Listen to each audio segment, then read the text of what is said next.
नमस्कार साथियों, incarnation classes में आप सभी का बहुत बहुत स्वागत है। आज की क्लास जो होगी बाल विकास की 6वीं क्लास है, जिसमें हम जो है पढ़ेंगे पावलोव एवं थार्नडाइक के सिद्धांत, जो कि बहुत ही महत्वपूर्ण चैप्टर है। ठीक है, दो दो सिद्धांत दो दो लोगों के एक एक वीडियो में हम कवर करेंगे। जैसे हम पावलोव और थार्नडाइक के सिद्धांत इस वीडियो में हम कवर किए हैं, इसी प्रकार हम अगले जो वीडियो में भी अलग अलग मनोवैज्ञानिक के सिद्धांत को जो है कवर करेंगे। ठीक है, तो चलिए स्टार्ट करते हैं। यह जो है यहाँ से क्वेश्चन हर परीक्षाओं में पूछा जाता है।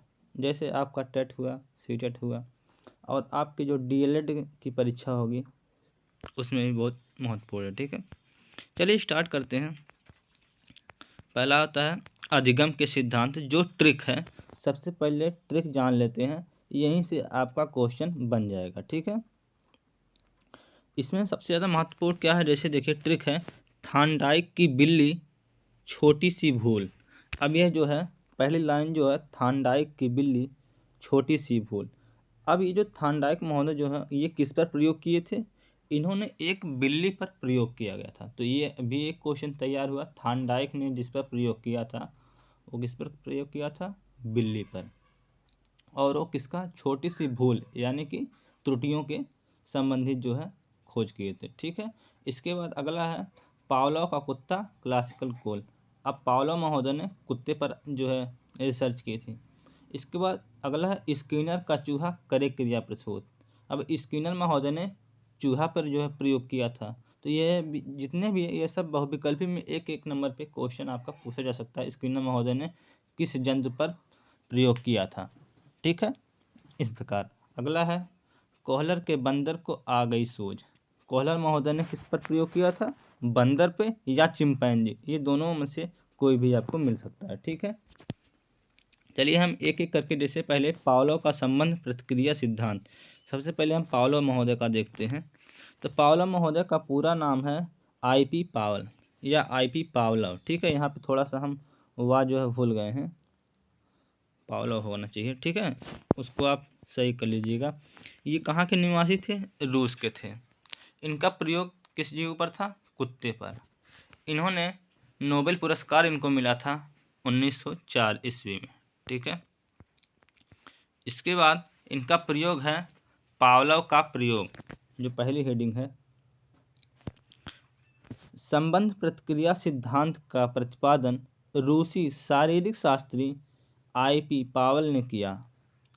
इस मत के अनुसार सीखना एक अनुकूलित प्रक्रिया है या अनुक्रिया है। ठीक है, इन्होंने इस सिद्धांत का प्रतिपादन 1904 में पावलोव ने एक कुत्ते पर प्रयोग किया था। पावलोव ने प्रारंभ में पाया कि भूखे कुत्ते को भोजन दिखाने से उसके मुंह में लार का आ जाना एक स्वाभाविक क्रिया है। जैसे आप कुत्ते को अगर आप भोजन देने का प्रयास करेंगे या रोटी देंगे तो क्या हो जाएगी, उसके मुंह में लार आ जाएगी। तो यह क्या है, यह एक स्वाभाविक प्रक्रिया है। ठीक है, बाद में पावलोव ने कई दिनों तक कुत्तों को घंटी बजाकर खाना दिया। घंटी बजाने के साथ साथ फिर खाना दिया। तो यह प्रक्रिया कई दिनों तक दोहराने पर पाया कि खाना एक घंटी के मध्य संबंध हो जाता है एवं लार टपकाना स्वाभाविक क्रिया हो जाती है।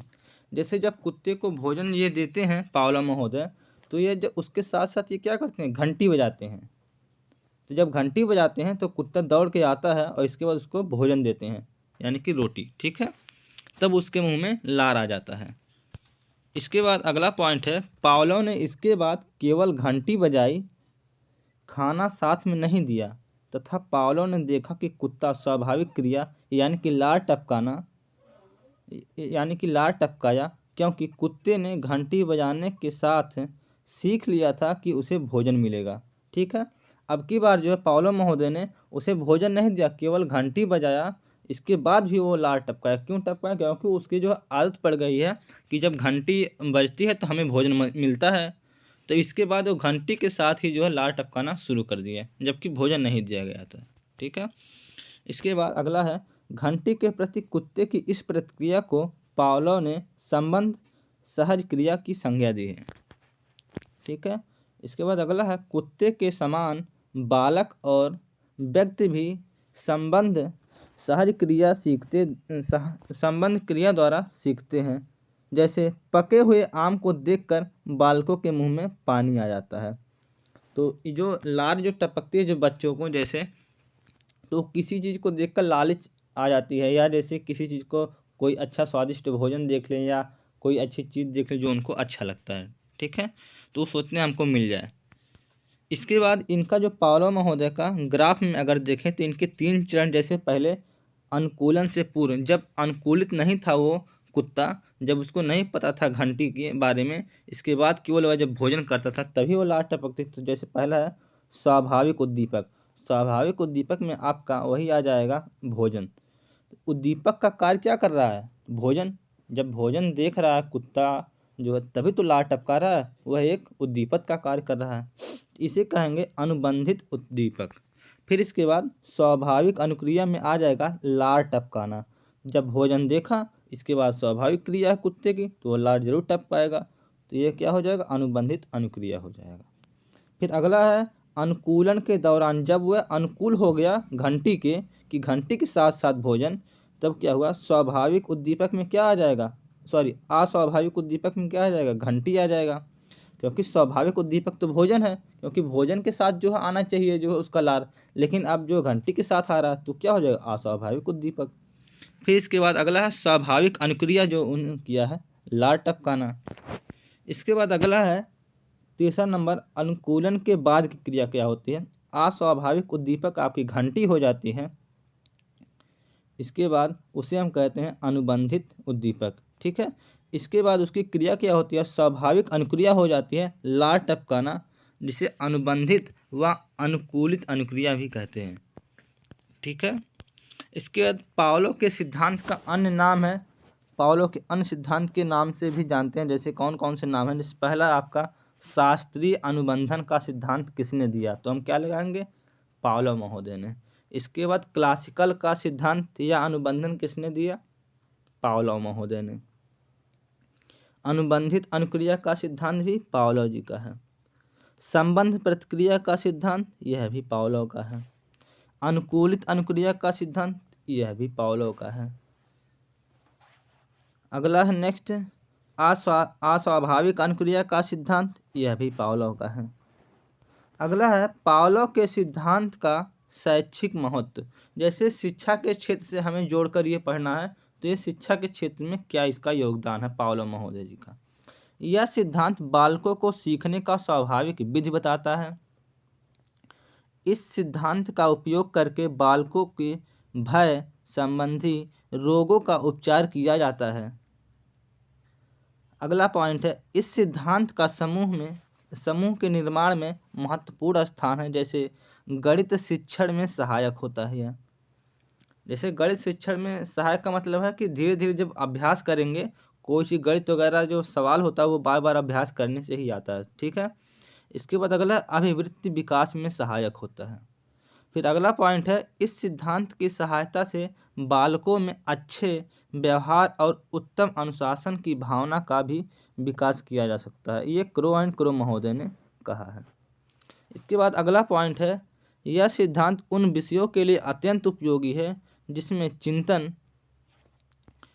चिंतन की आवश्यकता नहीं होती है, जैसे सुलेख और अक्षर विन्यास। यह क्रो एंड क्रो महोदय ने दिया है। जैसे सुलेख का उदाहरण इसलिए यहाँ पे दिया गया कि छोटे बच्चों को सुलेख लिखाने के लिए अभ्यास किया जाता है, तो वो धीरे धीरे उस तरह अभ्यास जब करते रहेंगे तो उन्हें आदत पड़ जाएगी अक्षर जो है अच्छे तरीके से बनाने में, जो है अक्षर, ठीक है, यानी वर्ड को। अगला है थार्नडाइक का प्रयास एवं त्रुटि का सिद्धांत। इनका प्रतिपादक, ये जो प्रतिपादक थे इनका नाम है पूरा E.L. थार्नडाइक। इन्होंने प्रयोग किया था बिल्ली पर और उद्दीपक इसने क्या रखा था? मछली का टुकड़ा या मांस, आप लिख सकते हैं, ठीक है। फिर इसके बाद इन्होंने एक किताब निकाली थी शिक्षा मनोविज्ञान। इस सिद्धांतों को विभिन्न नामों से भी पुकारा जाता है। जैसे पहला है संबंधवाद का सिद्धांत, दूसरा सीखने का संबंध सिद्धांत, तीसरा उद्दीपन प्रतिक्रिया का सिद्धांत, चौथा संयोजवाद का सिद्धांत, पांचवा है अधिगम बंध का सिद्धांत।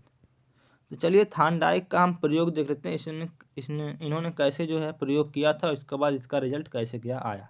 तो थार्नडाइक महोदय ने एक भूखी बिल्ली को पिंजड़े में क्या किया, बंद कर दिया। इसके बाद जब उसने पिंजड़े में बंद किया और पिंजड़े के बाहर भोजन सामग्री या मांस का टुकड़ा पिंजरे के बाहर जो है रख दिया। इसके बाद वह जो पिंजड़े में जो उसने उस बिल्ली को बंद किया था वह एक लीवर यानी एक सिटकिनी के सहारे खुलता था। इसके बाद क्या किए, बिल्ली के लिए भोजन उद्दीपक था। उद्दीपक के कारण उसमें प्रतिक्रिया आरंभ हुई। बिल्ली ने बाहर निकलने तथा भोजन प्राप्त करने के लिए कई प्रयास किए और पिंजड़े के अंदर चारों ओर घूमकर कई पंजे मारे। जैसे जब बिल्ली जब देखती है भोजन को, तो वो उसमें जो है पिंजड़े में जब बंद रहते हैं तो वो छटपटाती है कि किसी तरह हम बाहर निकल जाएं, इसके बाद भोजन को हम खा लें। जबकि वह उसको ये नहीं पता है कि सिटकिनी हमारी यहाँ पे लगी है, इस पर अगर हम लीवर पर हम पैर रखेंगे तो तुरंत जो है दरवाज़ा खुल जाएगा और हम बाहर निकल जाएंगे, हम मांस का टुकड़ा खा लेंगे। उसको ऐसा नहीं पता है, लेकिन ये क्या करती है, यह प्रयत्न करती रहती है बिल्ली। अचानक बिल्ली ने लीवर पर पैर रख दिया। अचानक ऐसे उछल कूद करते हुए उसका पैर जो है लीवर पर पड़ जाता है। तो लीवर पर पड़ते ही सिटकिनी खुल जाती है और पिंजरे से बाहर आ गई और मांस का टुकड़ा खा लिया बिल्ली ने। इसके बाद थार्नडाइक ने दोबारा बिल्ली को पिंजड़े में बंद कर दिया। इस बार फिर बिल्ली भूखी थी, लेकिन इस बार बिल्ली को बाहर निकालने के लिए पहली बार से कम प्रयास करने या कम मेहनत करने पड़ते। उसे अब थोड़ा थोड़ा यह आभास होने लगा कि इधर कहीं सिटकिनी है, हमें पैर मारने से एक बार हम बाहर हुए थे, वैसे ही फिर करेंगे तो हम फिर वापस बाहर निकल जाएंगे।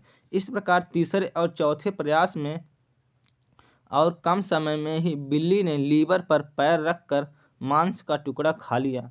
अंततः एक परिस्थिति ऐसी आती है जब वह एक बार में ही दरवाज़ा खोलकर बाहर निकल आती है। यानी कि उसे अभ्यास करते करते उसे इतना अनुभव हो गया कि अगर हम पंजा मारेंगे तो दरवाज़ा खुल जाएगा, अगर हम पंजा मारेंगे तो दरवाज़ा खुल जाएगा, तो तुरंत हमको भोजन मिल जाएगा। ठीक है, वह जानवर भी क्या कर रहा है, सीख ले रहा है। ठीक है, इसीलिए थार्नडाइक ने इस सिद्धांत को प्रयास या त्रुटि का सिद्धांत भी कहा है। ठीक है, इसके बाद अगला है नोट में, जब कोई व्यक्ति कोई कार्य सीखता है तो उसके सामने एक विशेष स्थिति या उद्दीपक होता है जो उसे विशेष प्रकार की प्रतिक्रिया या रिस्पांस करने के लिए प्रेरित करता है। इसे ही उद्दीपक प्रतिक्रिया का संबंध कहते हैं। ठीक है, अब थार्नडाइक महोदय सिद्धांत का जो शैक्षिक महत्व है, जो शिक्षा में ये क्या महत्व है, इसको सबसे पहले देखते हैं। बिल्ली के समान बालक का चलना। जैसे जब बालक छोटा रहता है तो पहले चलना ही नहीं स्टार्ट करता, पहले वो क्या करता है, बकैया खींचता है, या जो चल नहीं पाता तो घिस घिस कर चलता है। ठीक है, इसके बाद वो क्या करता है, चम्मच से खाना पहले स्टार्ट नहीं कर देता। पहले जो अगर चम्मच से अगर खाता भी है तो आधा भोजन नीचे गिर जाता है, आधा जो है उसके मुंह में जाता है। इसके बाद छोटे बच्चों को अगर आप देखेंगे तो उसे जूते पहनने की आदत नहीं होती, वो धीरे धीरे सीखता है। जब धीरे धीरे पहनना स्टार्ट करता है धीरे धीरे, तो वह पहले जो कई टाइम में यानी कि 10 मिनट में 15 मिनट में वो जो है पहनता है। इसके बाद जब वो धीरे धीरे सीख जाता है तो फिर वो 1 मिनट में ही वो तुरंत जूता पहन लेता है। ठीक है, इसके बाद अगला पॉइंट क्या है, वयस्क लोग ड्राइविंग या टेनिस या क्रिकेट या टाई की गांठ बांधना भी सीखते हैं। इससे क्या होता है, जब कोई भी बालक होता है या कोई भी वयस्क होता है जब ड्राइविंग सीखता है तो ऐसा ही तो है नहीं कि पहले ही दिन वो ड्राइविंग सीखना स्टार्ट किया, इसके बाद वो जो है पूरा उसमें महारत हो गया ड्राइविंग करने में।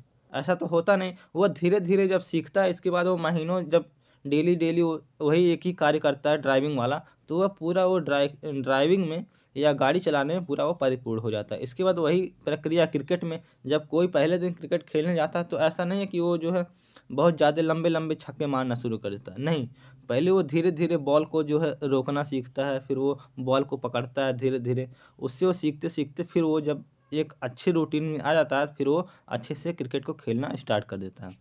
वही प्रक्रिया टाई में भी है। पहली बार जब कोई टाई बांधता है तो पहले आधा घंटा 10 मिनट 1 घंटा लग जाता है टाई बांधने में। इसके बाद जब धीरे धीरे आदत पड़ जाती है तो क्या करते हैं, और हमको जब टाई बांधना आ जाता है गांठ मारना, तो हम जल्दी से 1 मिनट में ही तुरंत गांठ मार देते हैं। तो यह जो है शिक्षा में इसका बहुत महत्व है। ठीक है, इसके बाद अगला है सफलता के प्रति आशा। अगला पॉइंट है अनुभवों से लाभ उठाने की क्षमता का विकास। फिर अगला पॉइंट है गणित, विज्ञान, समाजशास्त्र आदि विषयों के लिए भी यह प्रयोग उपयोगी है। जैसे गणित में क्या है, अभ्यास करने की बहुत ज़रूरत होती है। जितना आप सवाल लगाएंगे उतना ही जल्दी आपको फार्मूले का कॉन्सेप्ट जो है क्लियर होगा। धीरे धीरे आपको वह आसान लगने लगेगा। वह कब लगेगा, जब वो आप अभ्यास करेंगे तब। ठीक है, उस पर निरंतर। वही चीज़ विज्ञान में आप बराबर जब पढ़ेंगे, या कोई भी सब्जेक्ट जब आप उस पर बराबर पढ़ेंगे, तभी वो आपका जो है मजबूत होगा और आप उस पर अपनी कमांड बना पाएंगे। ठीक है, अगला पॉइंट है कार्य की स्पष्ट धारणा। जब आप कोई कार्य करेंगे तो उसमें जो धीरे धीरे उसमें आपका निखार आएगा, फिर वो आप उस कार्य को बहुत ही कम समय में और बहुत अच्छे से स्पष्ट करेंगे। ठीक है, अगर आप पहली बार कोई कार्य करेंगे तो उसमें आपको ज़्यादा टाइम लगेगा, और आप अगर वही करते करते डेली आप वही कार्य करेंगे तो आपकी एक हैबिट बन जाएगी, तो आप निश्चित टाइम में जल्दी सीमित समय में आप उस कार्य को कर लेंगे। ठीक है, इसके बाद अगला पॉइंट 7वां, धैर्य व परिश्रम के गुणों का विकास होता है। ठीक है, आप सभी लोग जानते हैं बिना धैर्य और परिश्रम के जो है कुछ नहीं होता है। आप सभी को जब टीचर बनना है तो फिर उसके लिए आपको टेट और सुपर टेट इन सब परीक्षाओं को भी देना है, सीटेट देना है। सबसे पहले तो हमें डीएलएड पास करना है। ठीक है, ये सब जो है इन थानडाइक महोदय का इस पर जो है नियम लागू होता है। तो ठीक है, आज के लिए बस इतना ही। और इसकी हम एक ट्रिक और लेके आएंगे जो बहुत ही महत्वपूर्ण है, और ये सभी टेट सीटेट एग्जाम में पूछा जाता है। तो अगर आपको इसकी पीडीएफ चाहिए तो आप हमारे टेलीग्राम चैनल से जुड़ सकते हैं। अगर आपको कोई भी समस्या हो रही है तो हमारे दिए गए नीचे डिस्क्रिप्शन बॉक्स में या अबाउट सेक्शन में चैनल के उसमें हमारा नंबर है, उस पर आप भी कांटेक्ट कर सकते हैं। ठीक है, आशा करते हैं आपका ये क्लास बहुत ही अच्छा गया होगा। चलिए मिलते हैं फिर अगले क्लास में। Thank you, bye bye, take care.